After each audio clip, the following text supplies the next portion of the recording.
여러분 오늘도 잘 견디고 계십니까? 김명준의 뉴스파이터입니다.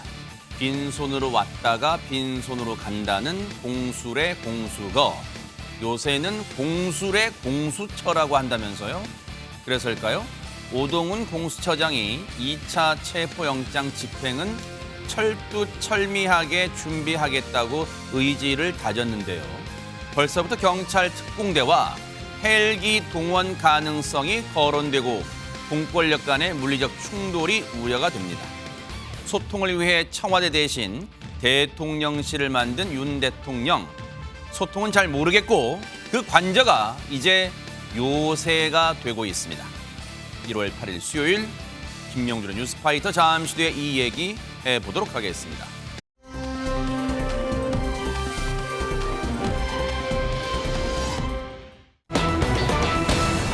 윤석열 대통령에 대한 체포영장이 다시 발부가 됐습니다. 그렇다면 최진영 변호사님, 이번에 발부된 체포영장의 만료 시한은 언제까지입니까? 아직까지는 베일이 쌓여 있다. 근데 아시다시피 언젠가는 밝혀질 수밖에 없습니다. 실질적으로 영장을 집행할 때는 영장을 제시하고 그 사본을 그 변호인이나 관련되는 사람한테 줘야 되는데 그때 보면은 언제까지라는 것이 있을 것입니다. 그렇지만 지금 현재 오동훈 지금 공수처장 같은 경우에는 수사의 기밀성을 유지하기 위해서 지금 공개적으로 밝힐 수는 없다라고 얘기했는데요. 네. 원칙적으로 지금 그 형사소송법에 따를 때 지금 그 첫 번째 받은 영장은 7일이라고 돼 있고 더불어서 계속 수사의 필요성이 있을 때는 추가적으로 신청을 해서 그 영장을 받을 수 있습니다. 근데 그 형사소송법에는 기본적으로 이제 구속영장에 대한 규정이 있으면서 체포에 대한 조문을 구속의 규정을 준용하고 있습니다. 근데 그 구속이 검찰이 필요할 때는 수사의 계속이 필요할 때는 10일까지 맥시멈 10일을 해서 1회에 한해서 연장할 수 있다라고 돼 있는 그 규정을 체포에 이제 규정을 준용을 하다 보니까 어제부터 해서 최대한 10일 다만 그 10일만큼 준 것인지 아니면 5일을 했는지 아니면 7일을 했는지 아직은 모릅니다. 아직은 모르는 거예요? 결국 이 상태에서 전격적인 수사 집행에 나가기 위해서 이 부분을 그 공수처로서는 기밀로 하고 있는데 아마 그 지난번 같은 경우에도 그 공수처에서 어떻게 보면 공수처 사무실이 지금 과천에 있지 않습니까? 네. 과천에서 그 수사관과 검사가 출발할 때 언론이 그것을 보면서 집행에 나섰구나 그렇군요. 하는 것을 네. 알았듯이 아마 그러한 것을 기점으로 해서 나서지 않을까. 다만 그 시점이 언제가 될지는 아직까지는 미지수다 이렇게 평가할 수 있을 것 같습니다. 그러면 지금 말씀 중에 우리가 섣부른 전망이지만 시청자분들 오해는 마세요. 2차 체포영장은 이제 발부가 됐지만 혹시 2차 체포영장도 만약에 윤석열 대통령 신병을 확보하는 즉 체포하는 데 실패하면 3차 체포영장은 안 된다는 거예요? 그렇습니다. 1차에 한해서 최대한 연장을 10일이기 하는 때문에 거고? 더 이상 할 수 없는 것이고 할수 없어요? 그때는 그렇기 때문에 이제 그 오동훈 그 공수처장 같은 경우에도 이번이 마지막이라는 것은 바로 그런 맥락인 것이죠. 네, 그렇군요. 그렇게 되면 이제는 그 바로 구속영장을 청구하거나 아니면은 조사를 한 다음에 불구속 기소를 하는 그런 수순으로 가기 때문에 그렇기 때문에 이번이 마지막이라는 취지인 것이죠. 그렇군요. 그런데 이번에도 공수처는 서울 서부지방법원에 체포영장을 다시 청구했고 발부받았어요. 근데 손정희 변호사님, 이번에 영장 전담 판사 누가 발부했는지를 공개 안 했다면서 이건 또 왜 그런 거예요? 네, 접수 여부 그리고 담당 재판부 여부도 공개하지 않았는데요. 사실은 체포영장을 언론으로 통해서 공개하는 것이 이례적인 일이긴 했습니다. 공개할 실익보다 공개하지 않을 실익이 더 크다라고 판단했던 것으로 보이는데요. 네. 특히 최근에 논란이 된 특히 윤 대통령 측에서 이 영장 담당 발부 판사가 누구이고 그 사람의 어떤 개인적 성향이 이러해서 이 부분과 관련해서 믿을 수 없다거나 이번 무효하다 이런 식의 주장들이 난무했기 때문에 그 점을 고려해서 담당 판사가 누구인지를 공개하지 않은 게 아닐까라는 생각이 들고요. 원칙론으로 들어가면 체포영장은 수사를 위해서 필요한 조치인데 수사는 보안이 생명이기 때문에 구구절절 관련된 내용을 앞으로는 공개하지 않겠다라는 입장을 세운 것으로 보입니다. 방금 손정희 변호사 말씀처럼 김종욱 이 부원장님 수사는 이 보안이 생명 그리고 밀행성 특히 체포영장은 밀행성이 생명이란 말이에요. 몰래 움직여야 한단 말이에요.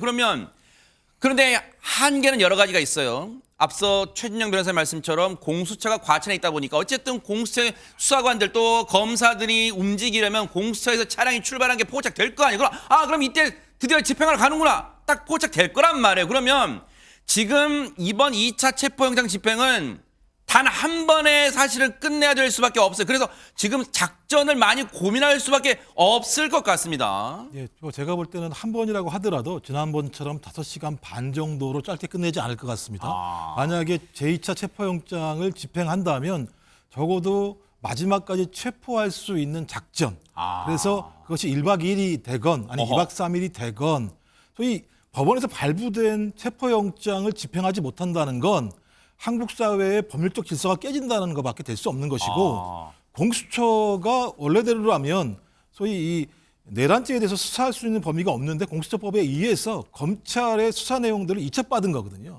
그리고 본인들이 소위 체포하겠다고 법원에다가 체포영장을 청구를 했고 발부를 받았는데 그것을 1차 실패했었기 때문에 2차로 진행을 한다면 체포영장을 성공시켜야 되는 상황이 벌어진 거죠. 그래서 소위 고동훈 공수처장 같은 경우도 마지막이 각오라고 하는 얘기를 했다라는 측면들은 이번에 이런 어떤 체포영장을 시행하지 못한다면 전 공수처가 존립해야 될 기반 자체에 대한 국민적 신뢰를 얻을 수 없기 때문에 네. 이번은 아마도 공조본 차원에서 어떤 작전을 세울지 저희가 알 수는 없습니다만 그렇죠, 네. 이번에 집행이 된다면 소위 직무정지된 대통령을 체포하는 것을 중요한 목적으로 그리고 성사되어야 될 목적으로 삼고 진행할 거라 생각이 들어서요. 단기전이 아니라 약간 좀 중기전으로 들어갈 거라 이런 생각이 듭니다. 끝장내기. 네네. 마치 토론의 끝장 토론처럼 이번에 가면 끝장 뭔가를 결과물을 가져오지 않고서는 지난번 공수처 직원들이 그 내리막길을 터덜터덜 걸어오는 그런 장면은 없을 것이다. 지금 그런 말씀이시잖아요. 체포영장은 체포를 하라는 겁니다. 아하. 그래서 그 권한들을 준 겁니다. 네. 근데 그 권한 자체와 관련해서 경호처가 저항했다고 해서 체포를 하지 못한다면 앞으로도 마찬가지입니다만 그런 공적 권력을 가진 자가 법원의 행정집행 명령을 갖다 계속 위반해도 될 수 있는 사태가 벌어지는 것이고 네. 특히 이 부분은 대통령에 대해서 법원이 소위 체포영장을 발부할 정도라면 체포의 사유가 명백하다고 판단한 겁니다. 그리고 다시 한번 2차에 걸쳐서 체포영장에 별 문제가 없다고 얘기한 상황인데 이것이 집행이 안 된다면 제가 볼 때는 앞으로는 사법 권력 자체에 영이 쓰지 않을 수 있다는 생각이 들기 네. 때문에 거기에 대해서는 이번 같은 경우 명백하게 소위 체포영장 집행 자체가 성공되어야 한다고 생각합니다. 네. 이렇게 되면요. 김현주 대변인님. 자, 체포영장이 다시 발부가 됐고 공수처가 지금 아마 작전을 하고 있을 거라고 경호처도 생각하고 있을 거란 말이에요. 그러면 관저의 지금 경비가 지난번보다 더 삼엄할 수밖에 없을 거 아니에요. 지금 언론들 얘기 보면 또 관저 앞을 그 카메라들 보면은 뭐 버스가 막 몇 대 막 서 있고 막 겹겹이 막 뭐 2중, 3중 막 서 있어요, 지금. 그렇습니다. 네. 지난 1월 3일에 1차 체포영장 집행 당시를 잠시 되돌이켜 보면은 그때 사실 가장 큰 우려를 자아냈던 거는 그 관저 밖에 집회하고 계시는 일반 시민분들이 계셨잖아요. 그렇죠, 네. 이분들과 혹시 무슨 물리적인 충돌이 있을 그렇죠, 것이 아니냐 이거 불상사, 네네. 굉장히 좀 걱정을 했었는데 지난 3일날 이제 공수처 직원들이 집행 무산돼서 터덜터덜 내려오는 이제 그림이에요. 네. 그렇습니다. 네. 근데 의외로 그 단계는 잘 지나갔어요. 네.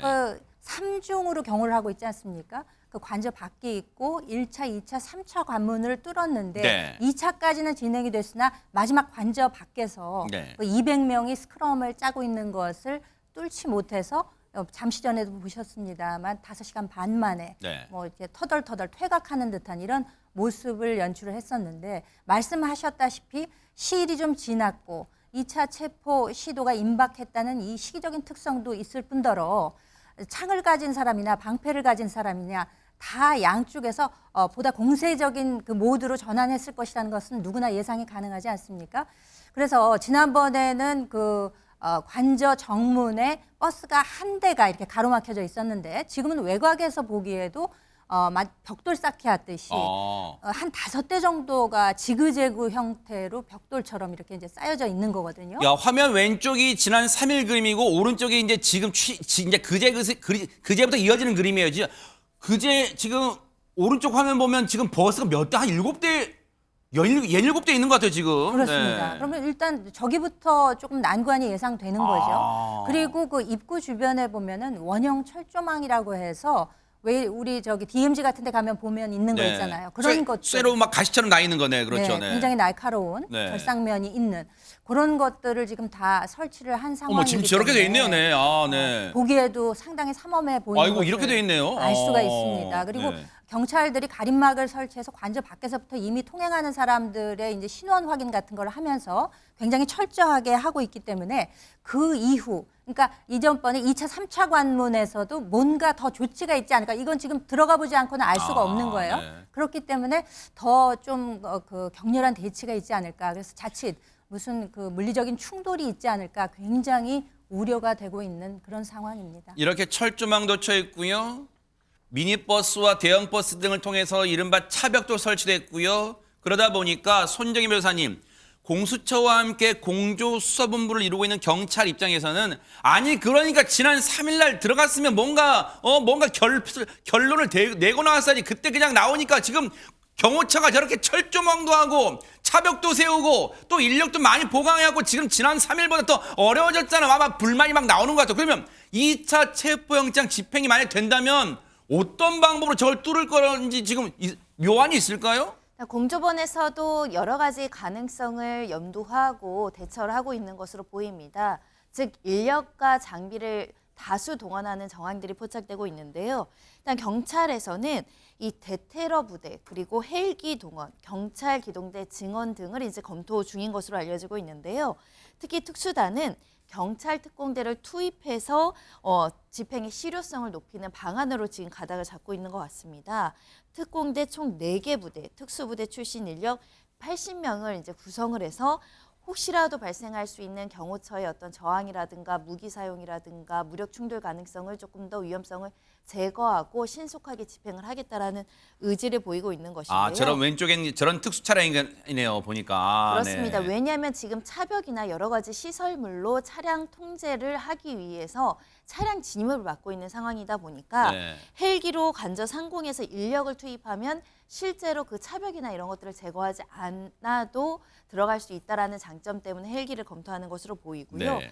특히 경찰 특수 차량과 장갑차는 앞서 말씀드린 것처럼 진입로에 방해물이 있다고 한다면 이걸 제거하고 그것을 이제 옆으로 치우고 들어가야 되기 때문에 이런 철조망이라든가 여러 가지 이제 차량 진입로를 확보하기 위한 조치로 이런 장비를 동원한다라는 계획이 있는 것으로 보이고요. 네. 특히 이제 경호처의 공무집행 방해 굉장히 큰 이슈로 등장하고 있는데 경찰에서는 특수 공무집행 방해 혐의로 네. 현행범 체포하겠다라는 입장을 보이고 있습니다.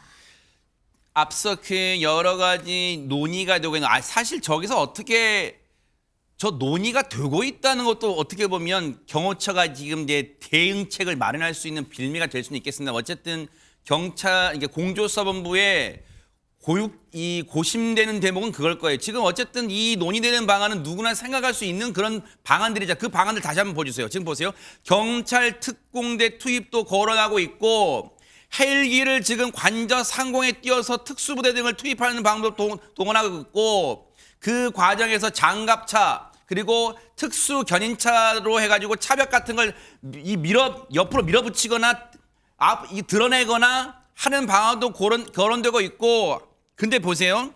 일단은 경찰 특공대 출신 민관기 전 전국 경찰 직장 협의회 위원장이 있어요. 그분 얘기 들어보시고 얘기를 이어가 볼게요. 먼저 듣고 이어가 보도록 하겠습니다.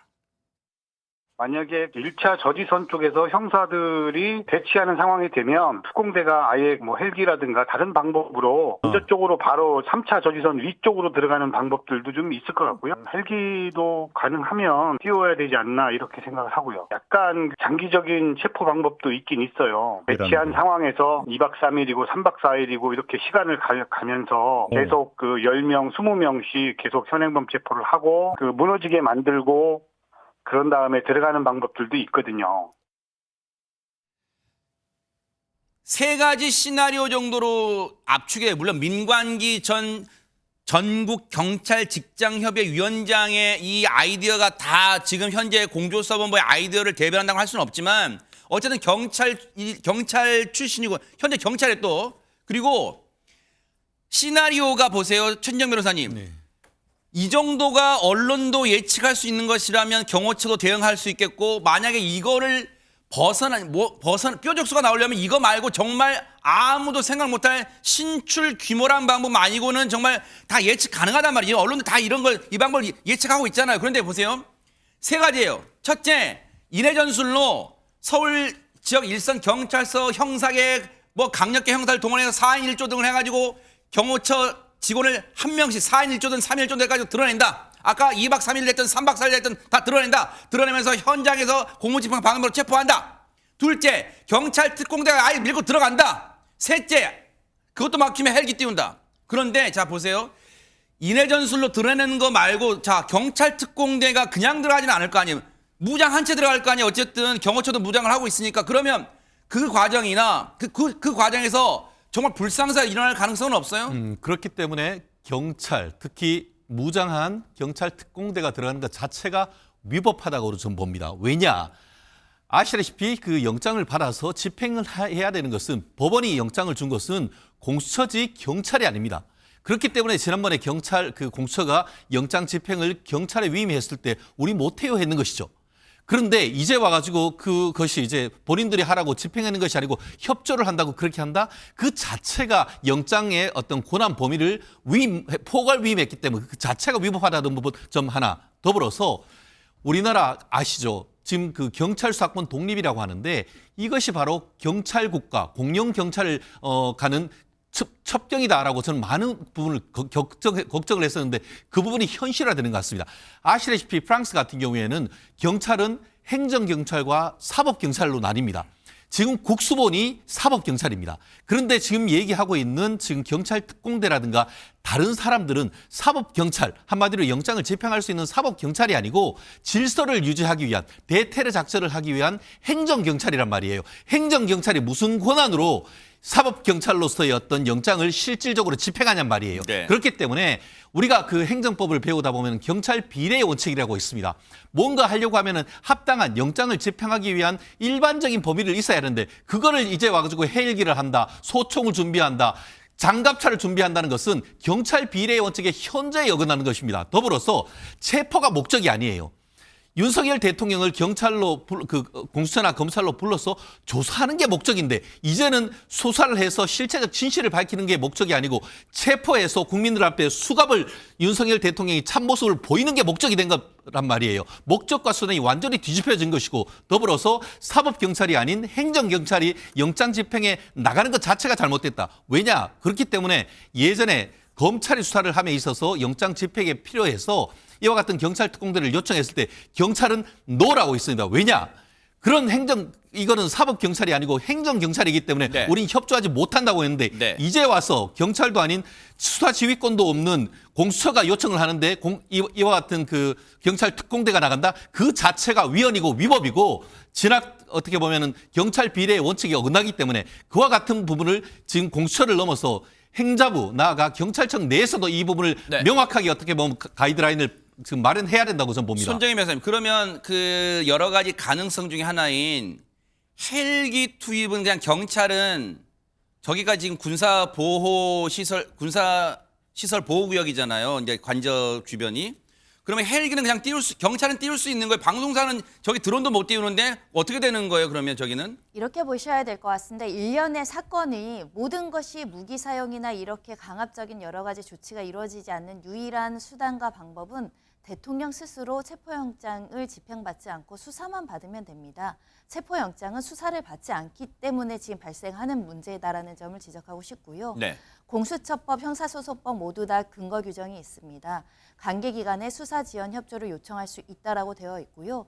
그러면 반론을 제기하는데 저렇게 대한민국의 수사권과 공권력을 무시하듯이 적법하게 발부된 체포영장에 대해서 불법으로 시설문을 저렇게 설치하고 출입을 방해해서 공권력이 진입하지 못하게 저렇게 저항하고 공무집행 방해하는 것을 네. 그러면 방치하는 게 옳을까요? 이 사람들을 무력으로라도 제압을 해서 공권력이 살아있고 수사기관의 집행은 따라야 된다라는 법치주의를 세우는 게 필요한 일일까요?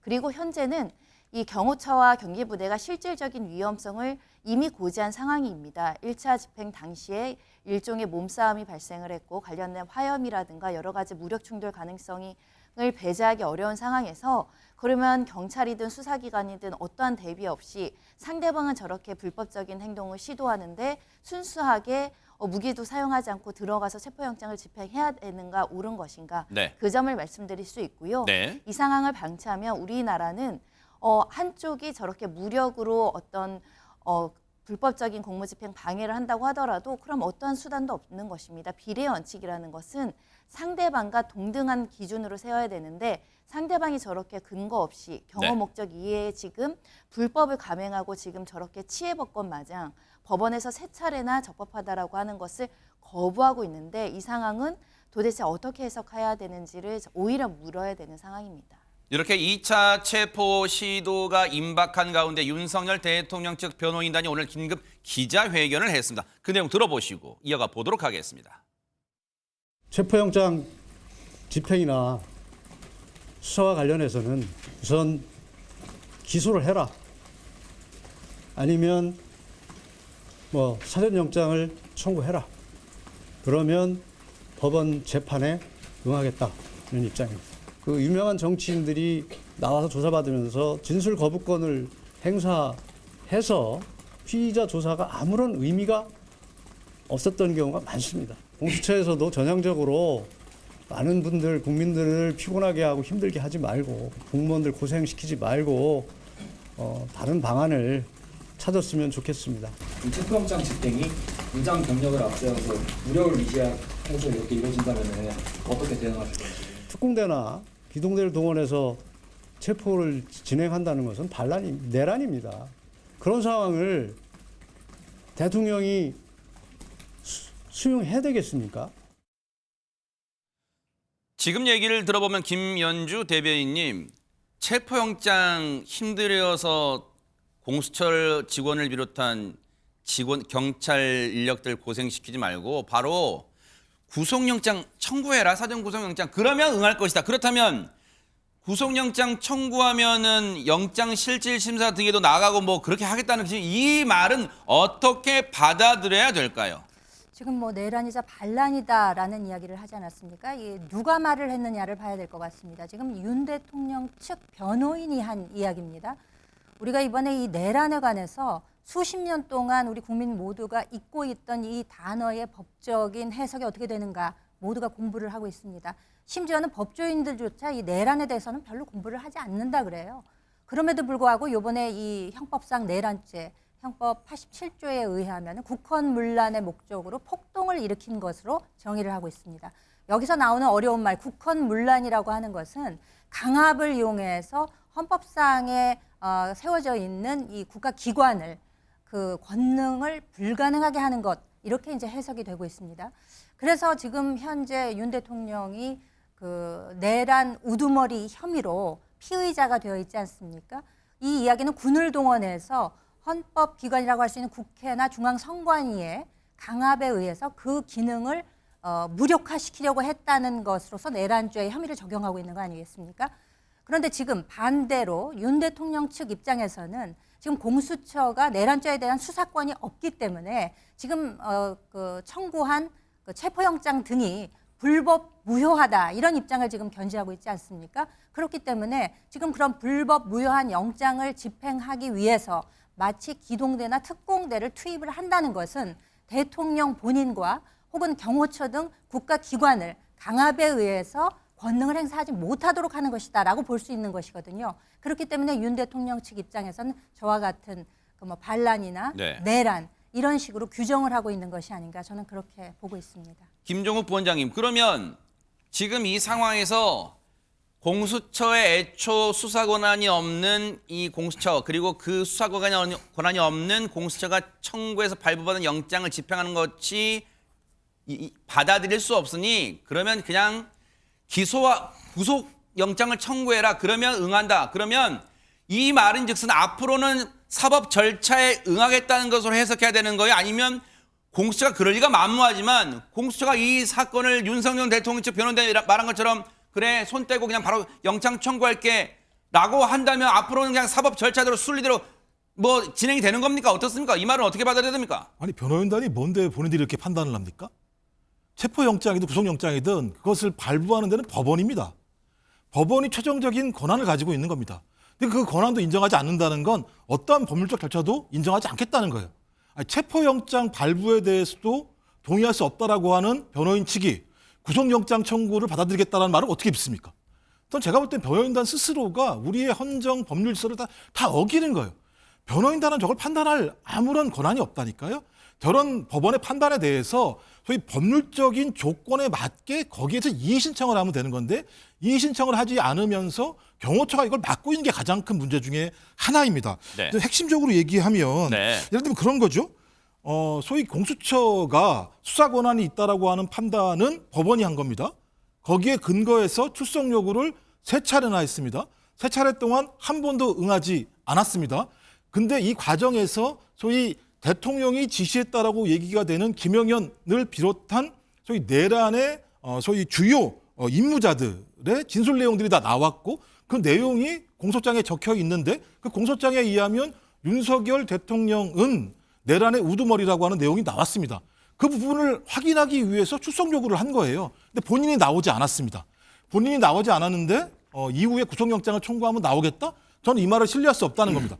아니 법원에서 발부한 내용에 대한 1차적인 영장도 거부한 사람들이 네. 2차 영장에 나올 거라고 하는 것들을 신뢰할 수 없다는 것 하나. 네. 또 하나는 네. 전 적어도 비상계엄이라고 하는 행위 관련해서 위헌 위법적인 것들이 지금 판명되는 상황 속에서 소위 앞으로 윤석열 대통령과 윤석열 변호인단이 법률을 지킬 거라고 저는 생각하지 않습니다. 법률 위반 사항이고요. 그 법률 위반 사항이 그대로 확정이 된다면 네. 사형 또는 무기징역, 무기금고에 처해지는 상황이기 때문에 저는 이런 조치들에 대해서 애초에 지킬 생각이 없었기 때문에 이렇게 나오는 거라는 생각이 들어서 뭐 계속적으로 변호인단은 자기들을 믿어달라고 얘기하는데요. 네. 변호인단도 계속 거짓말을 했습니다. 1월 3일 날 2차 저지선을 뚫고 갔더니 변호인들이 와서 우리 선임계 내겠다고 얘기했습니다. 아직까지 안 냈습니다. 오늘도 안 냈고 오늘에 와서 왜 안 내냐고 물어봤더니 조만간 내겠다고 얘기하고 있습니다. 스스로 언론 또는 국민에게 약속한 것을 지킨 다음에 네. 또 다른 약속들을 하는 것이 변호인단이 해야 될 기본적인 소임이라고 생각합니다. 1차 체포영장 집행에 실패했던 공수처를 상대로 어제 열린 법사위에서는 질타와 함께 이러한 주문들이 야당 의원들을 중심으로 쏟아졌습니다. 어제 법사위 상황 좀 보시고 이어가 보도록 하겠습니다. 경호처 직원들이 총을 가지고 덤빈다. 화기의 위험이 있다. 불상사 위험이 있다고요? 가슴을 열고 쏘라 하십시오. 그런 결기를 가야 됩니다.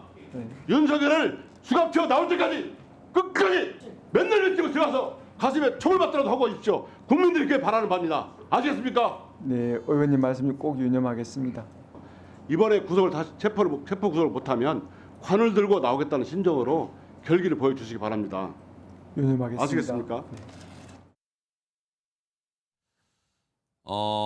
검사 출신이죠. 검사 출신인 이성윤 민주당 의원이 이제 법사위에서 물론 지금 체포영장 집행이 제대로 되지 않고 있는 자금의 상황에 답답한 심정 그리고 어떤 분노 이런 걸 다 담아서 질의를 했다고 충분히 이해는 됩니다. 상황 논리로는 이해됩니다만 김종욱 부원장님 이제 이성윤 의원이 했던 이제 그 표현들 가지고 오늘 언론들이 많이 이제 조간들도 보니까 주목을 많이 했더라고요. 뭐 이게 이 공수처 직원들이 경호처가 정말 시청자분 죄송합니다. 총을 쏘면 가슴을 열고라도 뭐 맞고 들어가라. 그리고 들어가면 관을 들고서로 나와자. 야, 이제 이런 좀 섬뜩한 표현도 있고 하니까 아마 이런 부분이 좀 적절했냐 뭐 그런 논란도 있는 것 같습니다. 예, 뭐 제가 볼 때 체포영장 집행 과정 자체에서 소위 다른 분들의 피해가 발생하는 것을 최대한 막는 것이 원칙이라는 생각이 들고요. 뭐 또 비유적 표현이라는 생각이 들긴 하는데 이해되는 측면은 하나가 있어요. 왜냐하면 이성윤 의원 같은 경우는 노상원 전 정보사령관 메모 노트에 의하면 소위 이 백령도 사건이라고 해서 수거 대상 중에 하나였다라는 거죠. 만약에 이 비상계엄이 실행이 돼서 성공을 했다면 본인의 생명을 잃을 수도 있다라고 하는 이런 상황 자체에 대한 확증된 증거는 아닙니다만 메모노트에 나온 측면이 있다라고 하는 당사자라는 측면이 있는 것이고 또 20, 30대 MZ세대들 같은 경우 밤을 새워가면서 체포영장 집행을 요구하는 그들의 아주 아주 간절한 소망들이 있었음에도 불구하고 공수처의 행위 자체를 보면 네. 소위 이제 여기에 대한 집행 의지가 있었는가에 대해서 이미 이제 이거 같은 경우는 우종수 국수본부장도 그런 얘기를 했지 않습니까? 네. 공수처가 별로 이렇게 의지가 강하지 않는 것 같다. 이런 부분에 대한 울분이라는 생각이 들기는 합니다. 네. 하지만 공적인 국회라는 공간에서의 비유적 표현도 좀 적절한 용어를 사용할 필요가 분명히 있을 것 같고 소위 국가에서 공적인 행정 업무를 집행하는 과정에서 피해를 최소화하는 원칙들을 지켜야 된다. 저는 그래서 원칙적으로는 체포영장을 저렇게 막아낸 소위 윤석열 대통령과 경호처가 가장 큰 문제가 있다고 생각이 드는데요.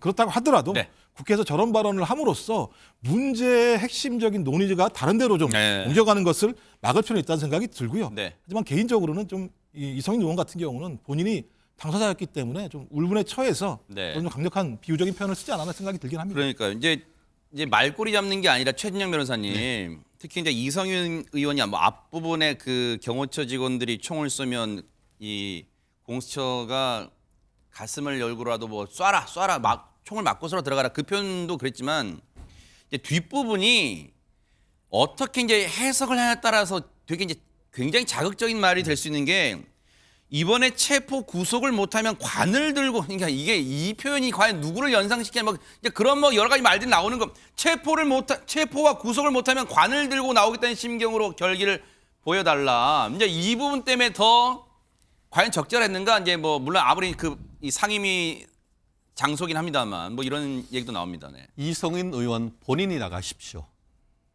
본인이 앞에 수사 지휘를 하십시오. 본인이 검찰에 있으면서 구속영장 그렇게 지휘했는지 한번 가슴에 손을 얹고 한번 얘기해 보라고 하십시오. 거기에 앞에 총이 있는데 자기 아들이 검사가 있으면 거기에 해서 총불이 그러는데 가슴에 해라고 하고 거기에다가 안 된다고 하면 총 맞아 죽어가지고 관에 넣어서 오라는 그런 그건을 어떻게 신성한 국회에서 할 수가 있습니까? 한다 하더라도 너무 나가는 건 아닙니까? 기본이 대한민국 300명의 어떤 선량으로서 한 사람으로서 우리가 헌법과 법률의 범위 내에서 얘기를 해야 되는 것이지 결국 그렇게 한다는 것은 불법적인 결국 도발을 해서 그와 같은 특별한 어떤 상황을 정말 비극적 상황을 연출해라는 것과 그것을 교사하는 것과 달리 어떻게 해석할 수가 있는 겁니까? 아시다시피 압수수색, 체포, 구속은 그 자체가 목적이 아닙니다. 최종적인 것은 수사를 하고 그래서 재판을 해서 그에 따르는 형을 받게 하는 것이 목적인 거예요. 만약에 이렇게 수사에 협조를 하지 않았음에도 불구하고 기소가 됐고 네. 기소했는데 최종적으로 유죄가 인정된다고 하면은 네. 그 과정의 수사에서 협조하지 않은 것에 대한 양형 사유로서 충분히 중형을 받을 수 있는 그것이 적법 절차에 따르는 형사 절차입니다. 그런데 체포가 지고지설의 가치이고 그것을 통해 가지고 윤석열 대통령을 전 세계 어떤 사람들 앞에 구속되는 모습을 연출시키고 그로 인해 가지고 이번 정권을 단기간에 타도한 다음에 네.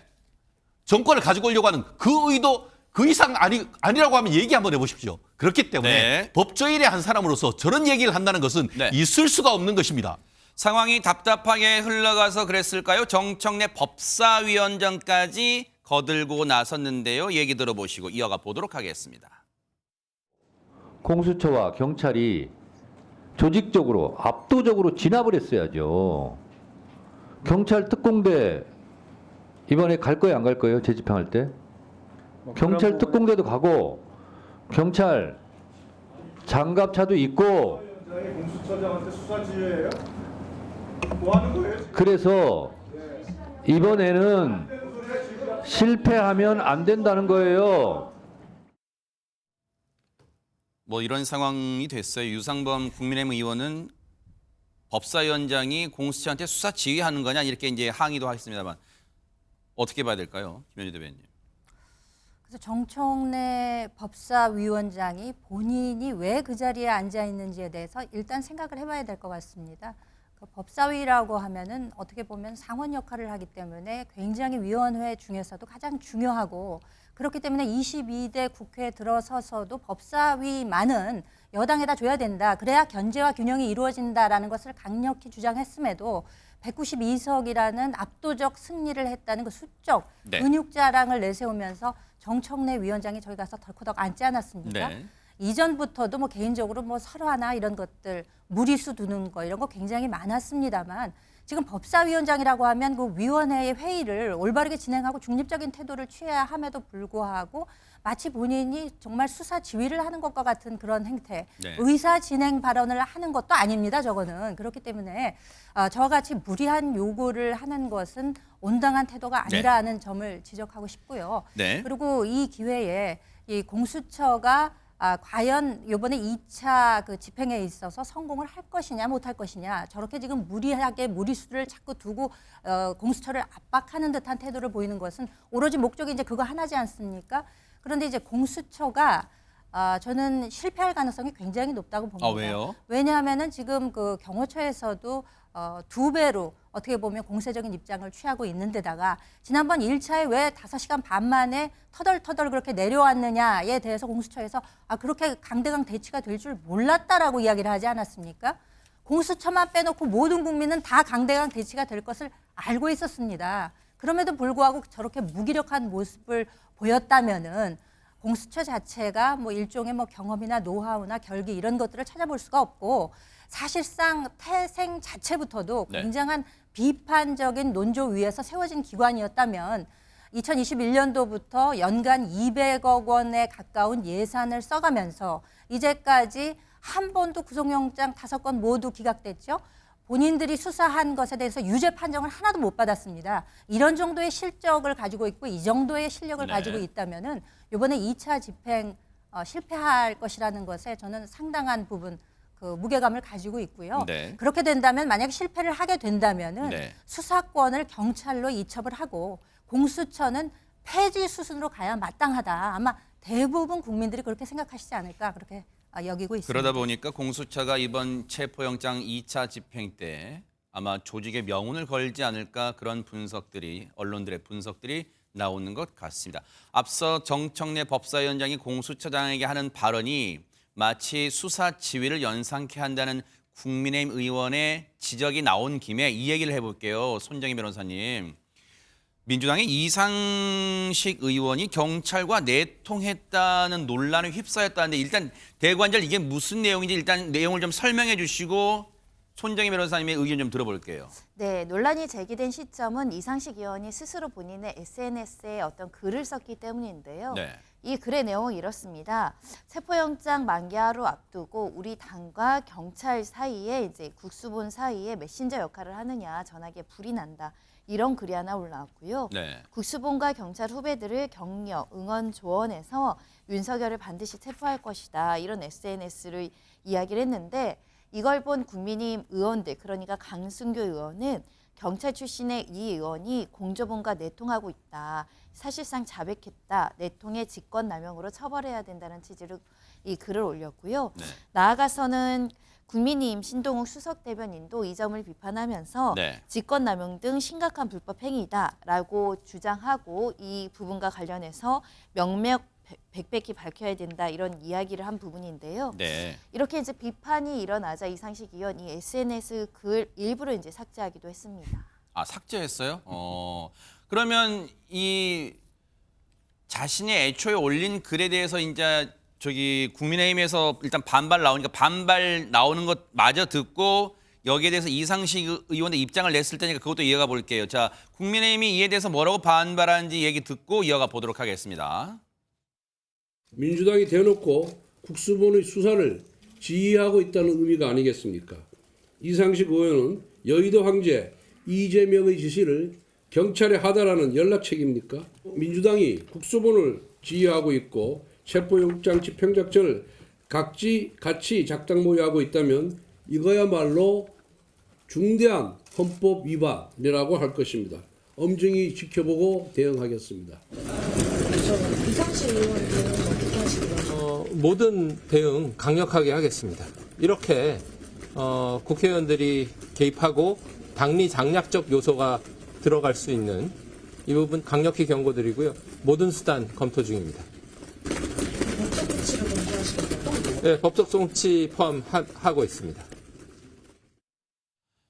여기에 대해서 논란이 커지니까 손정혜 변호사님 일단 이상식 의원이 추가적으로 입장을 냈는지랑 그다음에 그거 좀 여쭤볼게요. 손정희 변호사님. 조금 전에 국민의힘에서는 이상식 의원에 대해서 법적 조치 검토한다는데 어떤 조치가 예상되는지 그것도 마저 얘기를 좀 듣고 싶습니다. 네, 일단 해명은 이렇습니다. 경찰 출신 행안위원으로서 국가적 중대사에 대해서 후배들과 소통하는 것은 당연하다 이렇게 주장을 하면서 네. 특히 이제 1월 5일 민주당 행안위원들이 이제 항의 방문에 일정이 있었고 1월 6일 면담도 있었기 때문에 일정 조율 차원에서도 소통할 수밖에 없었다. 내통이 아니라 소통이다 이런 해명을 하고 있는 것이고요. 네. 다만 이렇게 이제 실시간으로 연락을 주고 받는다 이런 이야기들이 이제 외부에 전달되면 그 본의 취지와 다르게 수사의 독립성이 조금 훼손되는 취지로 왜곡될 염려가 네. 있기 때문에 좀 부적절한 SNS 게시글이 아니었나 이렇게 생각을 하고요. 네. 법적 조치가 이야기가 나오면서 직권남용의 이야기가 나오는데 그러니까 예를 들면 이상식 의원이 이야기한 것처럼 현재 관련된 항의 방문 일정이나 관련된 행안위 위원으로서의 어떤 업무 질책이나 이런 부분에 대한 것을 넘어서서 수사기관의 수사에 개입을 하거나 지시를 했다고 한다면 관련된 부분이 문제적 소지가 있겠죠. 그렇기 때문에 현재 여당 측에서는 직권남용이나 이런 법적 조치를 한다라는 취지로 주장하는 것 같고요. 다만 이상식 의원은 일정 조율과 소통에 불과했다 이렇게 이제 반론하고 있는 것으로 보입니다. 요 질문을 김종욱 부원장님하고 최진영 변호사님한테 공통으로 질문 드려볼게요. 이상식 의원이 해명 글에서 이렇게 얘기했잖아요. 경찰 출신 행안위 국회의원으로서 이제 시청자분들의 이해를 돕기 위해서 이제 말씀드리면 이상식 의원은 경찰 출신입니다. 고위급 출신이에요. 경찰청 정보국장 출신이고 대구지방경찰청장, 부산지방경찰청장 출신이에요. 그러니까 아주 높은 고위직으로 일단 이 경찰 생활을 마치고 국회로 들어왔어요. 국가적 중대사에 대해서 경찰 후배들과 소통하는 것은 당연하다. 그러면 이 논리대로라면 김종욱 부원장님께 먼저 같은 질문입니다. 같은 질문인데 이렇게 표현을 해볼게요. 그러면 장군 출신 국회의원은 국방부랑도 긴밀히 소통하면 되는 거고 어떻게 돼가고 있는가? 계엄수사 어떻게 돼가고 있어? 혹시 소통하면 되는 거고 그러면 축구선수 출신 국회의원은 대한축구협회장 선거 어떻게 돼가고 있는가? 이렇게 통화해도 되는 거예요? 어떻게 봐야 됩니까? 제가 볼 때는 이 부분과 관련해서는 어떤 내용이 오가는지 알 수 없습니다만 저런 글을 올리면서 아까도 말씀드렸습니다만 지금 진행되고 있는 체포영장 문제와 내란 수사 문제가 다른 부분의 문제로 이렇게 전환되게 만들어버리는 요소들이 분명히 있습니다. 그러니까 이상식 의원이 어떤 의도로 저렇게 했는지 모르겠습니다만 국민에게 충분히 설명할 필요가 있다는 생각이 드는데 최근 이 문제는 뭐 민주당만의 문제가 아닙니다. 예를 들면 권성동 원내대표 같은 경우는 대놓고 헌재에다가 4월 18일까지 결론 내지 말라라고 공개적으로 얘기하는 상황이지 않습니까? 또 거기다가 한덕수 어떤 전 국무총리 같은 경우 지금 권한대행을 했었습니다만 거기에 대해서 왜 빨리 헌재에서 심리를 하지 않느냐는 문제 제기를 하고 있고 또 국수본부장을 만나가지고는 수사에 손을 떼라는 듯이 얘기를 하는 이런 상황들을 보면 저희 정치권이 어떤 형태로든지 지금 법 집행을 하고 있는 저희 공권력 기관에 대해서 어떤 형태로든지 압력을 넣는 행위 자체들은 정당성들을 확보하기 어려운 측면들이 분명히 있다. 그리고 법 집행과 관련해서는 한 점의 오차도 없어야 되고 국민들에게 의구심을 사지 말아야 한다는 생각을 가지고 있습니다. 그런데 여야 모두 이 문제에 대해서 과민한 측면이 있는 그런 과정 속에서 여러 가지 우려를 낳을 수 있는 행동들이나 발언들 같은 경우는 전 최대한 자제할 필요가 있다는 생각이 들고요. 전 그런 의미에서 지금 어떤 윤석열 대통령의 변호인단 같은 경우도 대부분 제가 볼 때 궤변을 늘어놓고 있는 측면들이 꽤 있는 것. 또 그다음에 여야 국회의원들 같은 경우도 네. 이 사태의 본질과 무관한 어떤 발언들을 통해서 본질을 훼손하는 내용들은 가급적 자제할 필요가 있다는 생각이 들어서 네. 저는 이 앞으로는 좀 이런 발언에 대해서 하나하나 네. 한치의 발언이라도 소위 사태들을 오도할 수 있거나 훼손할 수 있거나 국민들에게 신뢰를 깰 수 있는 발언들은 자제할 필요가 있다고 생각을 합니다. 이상식 의원 본인 표현대로라면 최진영 변호사님 전화기에 불이 났다는 정도면 한두 통은 아닐 거라는 생각은 들어요. 비유적 표현이긴 하지만 어떻습니까? 판사 출신 국민의힘 국회의원이 이재명 대표 대장동 사건 재판장하고 불이 나도록 전화를 했다고 하면은 민주당은 어떻게 하겠죠? 국민의힘 국정농단 한다고 하면서 특검하자고 하겠고 그리고 그 사람들 판사 탄핵하고 할 건 아니겠습니까? 이게 바로 그겁니다. 민주당이 지난 정권 때 내내 검수완박하면서 검찰 수사권을 독립하는 게 왜죠? 이른바 수사의 정치적 중립성과 독립성을 확보하자고 했던 건 아니겠습니까? 오늘 이 사건으로서 국수본은 이 사건의 정치적 중립성, 독립성을 완전히 안드로메다로 보내버렸기 때문에 이 사건에 손을 떼야 된다는 것이 명확하게 밝혀졌습니다. 그렇다고 한다고 하면은 지금 고위공직자범죄수사처는 윤석열 대통령에 대한 체포영장 집행하기 위해서 그렇게 하는 것도 오케이, 좋습니다. 그거 하는 만큼 즉각 그 이상식 의원에 대한 휴대폰에 대한 압수수색을 해야 되고, 더불어서 이상식 의원이 통신했던 전화번호가 어딘지를 확인해가지고 네. 국수본 누구와 휴대폰을 했는지에 대한 조사를 한 다음에 그와 관련된 사람에 대한 체포영장 반드시 지금 접수를 해가지고 즉각적으로 해야 됩니다. 그 사이에 휴대폰 지우고 다 지울 수 있지 않습니까? 증거인멸로 굉장히 있는 거 아니겠습니까? 지금 이것이 바로 직권남용 권리행사 방해죄를 스스로 자백하는 거 아닙니까? 한번 우쭐해가지고 스스로 냈고, 본인이 정당하다고 하면 왜 지웁니까? 왜 지워? 지웠다는 것은 본인이 어떤 잘못했다는 것에 대한 반성적 고려 아니겠습니까? 본인이 떳떳하다, 의사소통했다고 하면은 문자 주고받은 거 지금 공개하세요. 그게 아니라고 한다고 하면은 검찰이건 공수처건 이상식 의원에 대한 휴대폰 그리고 통신 내역 당장 압수수색하고 이 부분에 대해서 즉각적인 수사에 가야 된다고 저는 봅니다. 이런 와중에 야당 의원들을 중심으로요, 윤석열 대통령이 한남동 관저에 있긴 있는 게 맞냐? 있긴 있냐? 이런 의구심들이 나오고 있대요. 어제 법사위에서 이런 발언이 나왔기 때문으로 보이는데요. 같이 한번 들어보시고 이어가 보도록 하겠습니다. 지금 윤석열 도주 의혹이 제기되고 있는데 사실관계 파악한 게 있어요, 없어요? 지금 뭐 좀 정확하게 보고받은 바는 없고 그 어떤 차량에 관한 얘기는 좀 들었습니다. 네. 그거 아직도 파악 못하고 계시면 어떡합니까? 앞으로 체포하러 들어갈 건데 여기에 대한 대비책 있어요, 없어요? 예를 들어서 관저에서 나와서 다른 공간으로 들어가서 숨어 있으면 체포할 수 있습니까, 없습니까? 뭐 그런 부분에 대한 보고를 들었고 그 종합적으로 고려해서 지금 도망간 정황을 알고 있었다고 분명히 답변을 했는데도 불구하고 수색 범위가 여전히 관저로만 한정돼 있으면 그건 공수처장의 무능입니다. 아시겠습니까? 네, 유념하겠습니다. 윤석열은 관저에 있습니까? 지금 그런 부분에 대해서는 정확하게 보고받은 건 없습니다. 알지 못합니까? 말씀드릴 수도. 알는 피의자가 은닉, 숨었거나 아니면 도주했을 가능성도 있다고 보는 거죠. 여러 가지 가능성 중에. 네, 맞습니다. 네. 사실 궁금해요. 지금 오동훈 처장의 맞습니다라는 표현은 무슨 의미의 맞습니다인지 모르겠어요. 그러다 보니까 지금 쉽게 말하면 시청자분들 그런 생각이 들죠. 도주에 도망갔나? 그러다 보니까 지금 윤석열 대통령이 아예 용산에 없을 거다. 아예 없을 거다. 거의 확실시 된다. 이런 분위기로 얘기하는 분까지 나왔어요. 같이 한번 들어보시고 이어가 보도록 하겠습니다.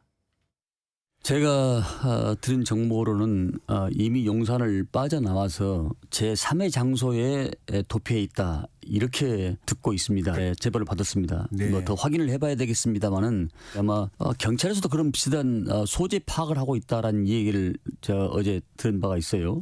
이미 한남동 그 관저에 있으면은 굳이 소재 파악을 하고 있다는 얘기를 할 필요가 없지 않겠습니까? 이게 사실 이게 잡범도 이런 잡범이 아닙니다, 이게.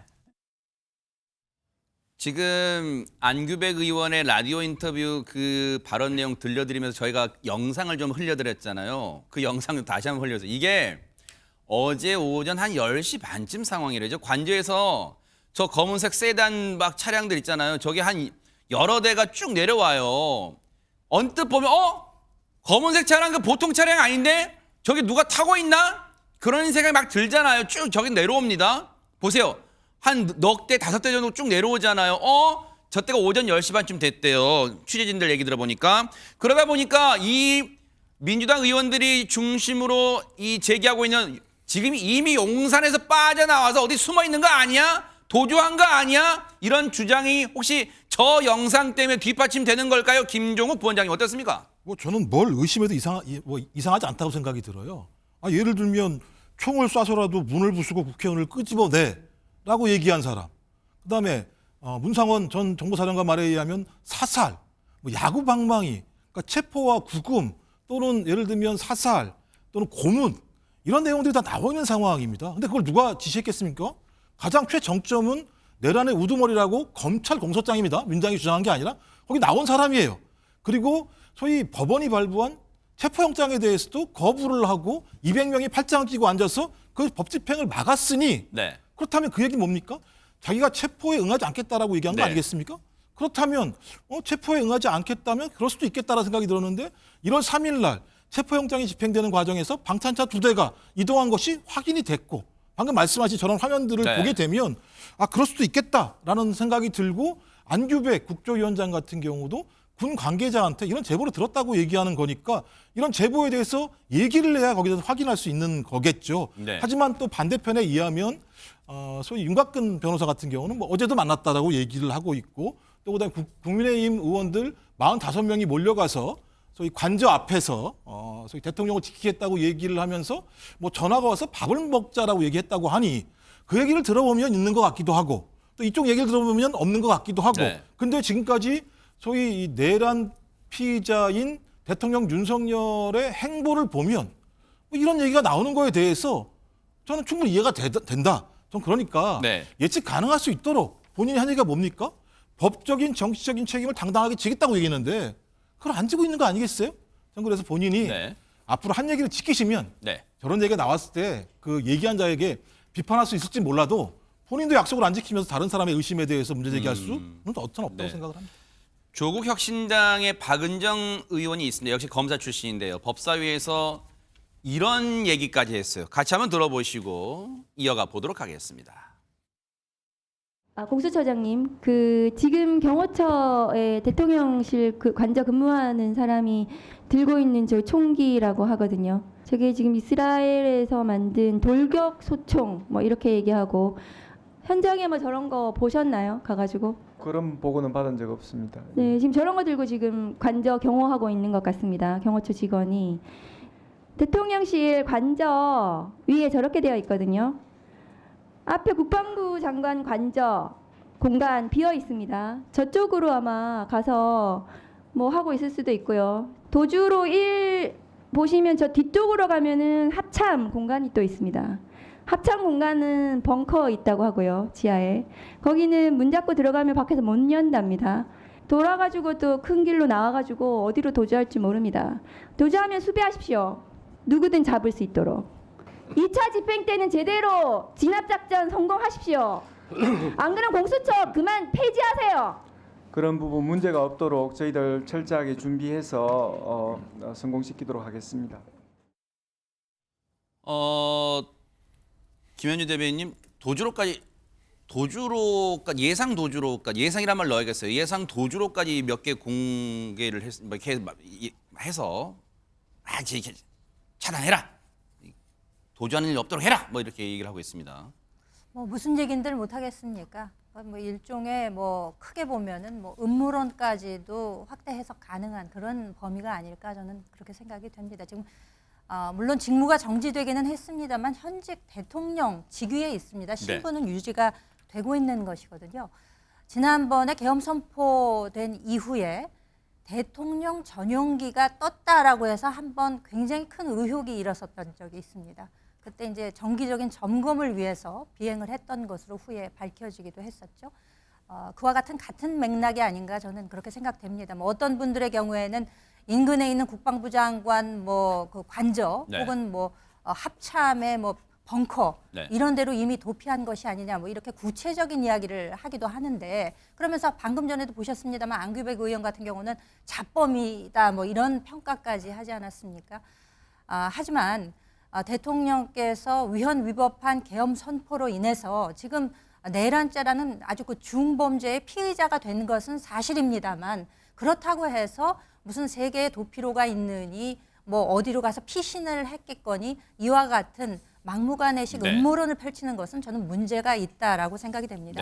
우리 사법 절차 시스템에 따라서 제대로 이제 이후에 수사 과정에 응하고 재판 과정에 있게 된다면 이 모든 의혹은 해소가 되지 않을까 그렇게 생각하고 있습니다. 윤석열 대통령이 어디론가 도피했을 거라는 의혹에 대해서 윤석열 대통령 측이 이런 입장을 밝혔습니다. 같이 한번 들어보시고 이어가 보도록 하겠습니다. 어제 국회에서 대통령이 어디 도피를 했다고 질문을 하고 제보를 받았다고 그런 악의적인 소문을 퍼뜨리는 일이 생겼습니다. 정말 일반인도 할 수 없는 일을 국회의원들이 하고 있습니다. 정말 안타깝고 통탄스러운 일입니다. 제가 어제 저녁에 분명히 관저에 가서 대통령을 관저에서 뵙고 나왔습니다. 어제 저녁에도 만나고 왔으니 도주는 안 했으니까 걱정 마십시오. 뭐 이제 그런 의미인 것 같아요. 도주할 일은 없습니다. 아마 그렇게 밝힌 것 같습니다. 자, 어제 법사위에서는요. 여야 간의 치열한 공방, 특히 파행까지 빚어지는 사태에 이르는데 그 단초가 됐다고 해야 될까요? 이 발언 때문이었습니다. 같이 한번 들어보시고 이어가 보도록 하겠습니다. 지금 여러분들께서는 아니 헌법재판소에서 왜 내란죄를 빼냐, 내란죄로 극형에 처해야지 이렇게 주장하시는 거 아니겠습니까? 근데 너무 걱정하지 마세요. 내란죄를 형사재판하는 법원에서 윤석열은 사형을 당할 거예요. 선고 당할 거예요. 그러니까 헌법재판소에서 내란죄를 헌법으로 판단한다고 해서 너무 걱정 안 하셔도 돼요. 윤석열은 법원에서 내란죄로 사형 선고 받을 거예요. 너무 그렇게 걱정 안 하셔도 돼요.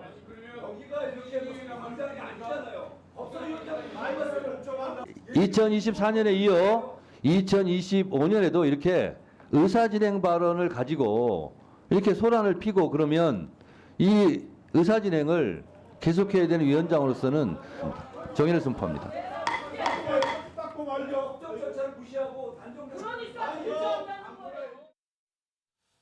정청래 법사위원장의 이런 발언은 어떤 배경에서 나오게 된 걸까요? 손정희 변호사님. 네, 어제 법사위에서 있었던 일이고요. 대통령 탄핵소추 사유 중에 내란죄를 이제 철회하는 부분과 관련해서 여야의 공방이 굉장히 치열하던 와중에 이 관련해서 정청래 위원장이 들으신 바와 같이 이 내란죄와 관련해서 이 내란죄를 적용하면 이렇게 되고 또 극형에 처해야 된다, 사형에 처해질 것이다라는 개인의 의견을 밝혔던 것으로 보입니다.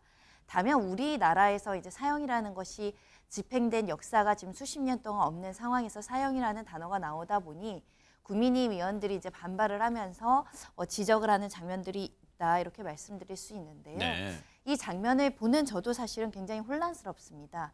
내란죄라는 것이 지금 자금의 시대에 수사가 진행될 것이라고 예상한 국민은 한 명도 없을 것입니다. 그런데 내란죄는 정말 헌법상에 사형, 무기징역형만 선택하고 있습니다. 네. 양형에서 유리하면 무기징역형이 선택이 되고 반성하지 않고 무겁고 내란죄가 성립돼서 중대한 책임을 물어야 되는 경우엔 사형도 선택할 수 있는 선택지에는 있습니다. 하지만 우리는 판사가 아니기 때문에 어떤 선고가 나올지를 예단하는 것은 굉장히 위험하다라고 말씀드릴 수 있고요. 네. 다만 대통령이 역사 앞에 절차를 회피하지 않겠다라고 했습니다. 그렇다고 한다면 내란죄 수사 때문에 지금 발생한 체포영장의 문제 아니겠습니까? 떳떳하게 수사받아서 내란죄 무죄에 대한 입증을 하겠다라고 나오는 것이 온당한 태도가 아닐까 생각합니다. 체포영장 재집행 놓고 긴장감은 커지고 있습니다.